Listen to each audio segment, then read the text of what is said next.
The dramatic increase in anxiety and depression was not just a COVID phenomenon. Religion has its flaws. People have their flaws, too. However, most major religions also have hundreds, if not thousands of years of psychological and philosophical development.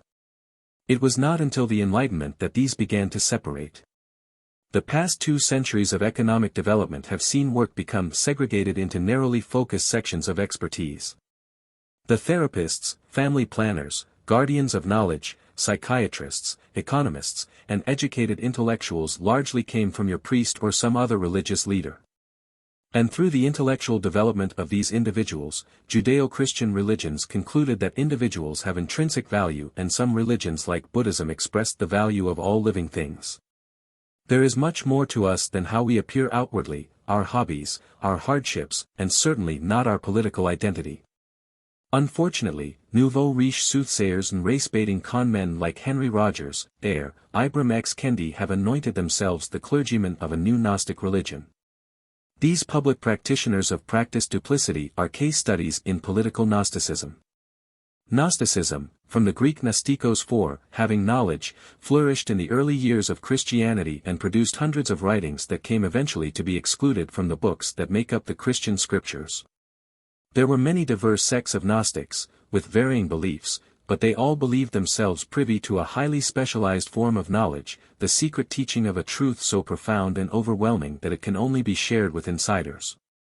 This sanctimonious pseudo-religion uses special vocabulary and new definitions of words to obfuscate the fact that they are in the process of creating a new religion, although it is more of a cult. This has a long history in Gnostic thought. Death of God.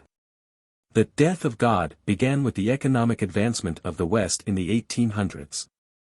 The decline in the popularity of religion over that time was slow but has accelerated dramatically in the past 20 years.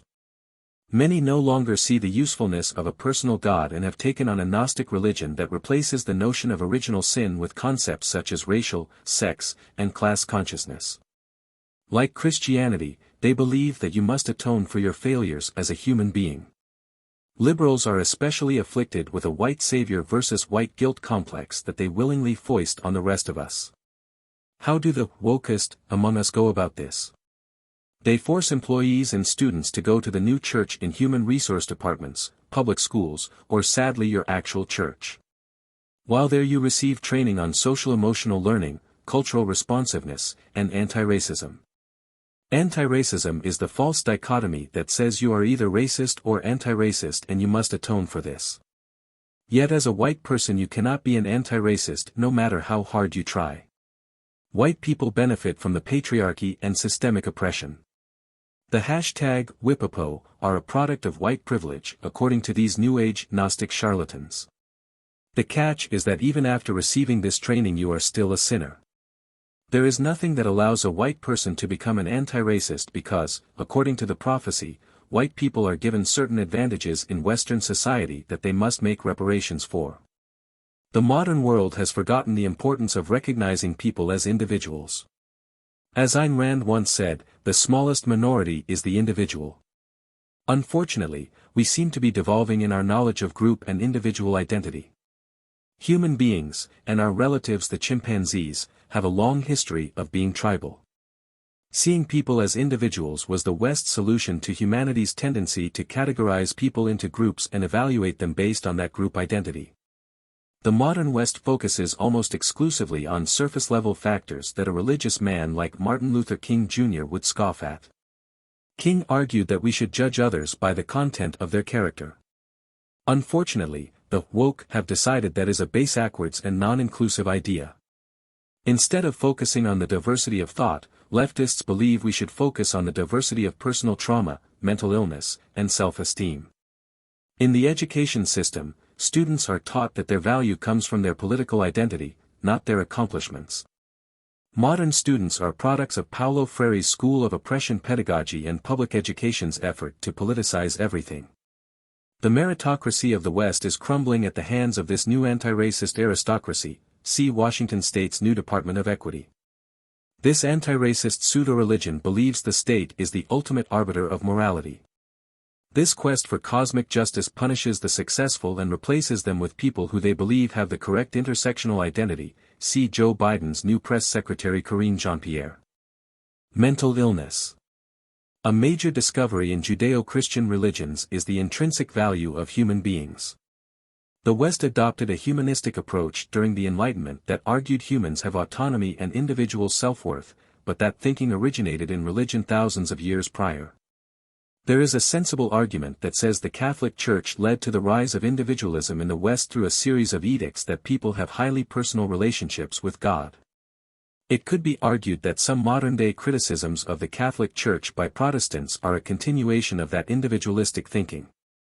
Most people would probably not make the connection, and I am not arguing this way or that, but the trend toward individualism in the West began at least 1,700 years ago with the Council of Nicaea and continues to this day. The present-day identity politics of the West and the 40-plus-year focus of the education system on self-esteem have led multiple generations of people to the belief that their value exists external to themselves. They seek attention and confirmation from others to justify their existence.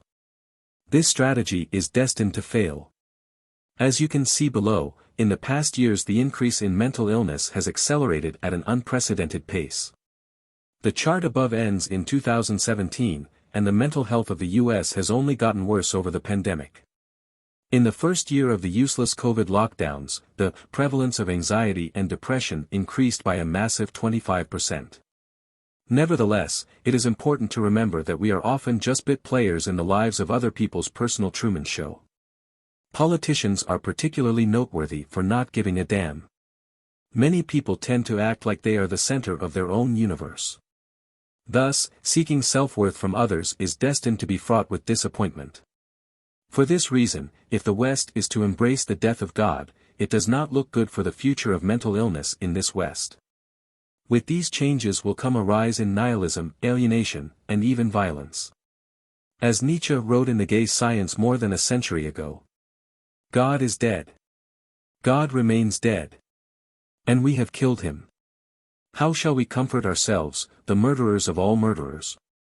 What was holiest and mightiest of all that the world has yet owned has bled to death under our knives, who will wipe this blood off us? What water is there for us to clean ourselves? What festivals of atonement, what sacred games shall we have to invent? Is not the greatness of this deed too great for us? Must we ourselves not become God simply to appear worthy of it? This article has briefly covered some of the festivals of atonement and sacred games you're expected to play at work and school. The rise of Gnostic religions in the West suggests we did exactly what was claimed by Nietzsche. The progressive identity politics movement says your political identity is what makes you, you. This is false. You are more than the sum of your parts. You have intrinsic value as a human being that extends beyond your hobbies or personal interests. As religious people discovered long ago, you must find that calling within yourself.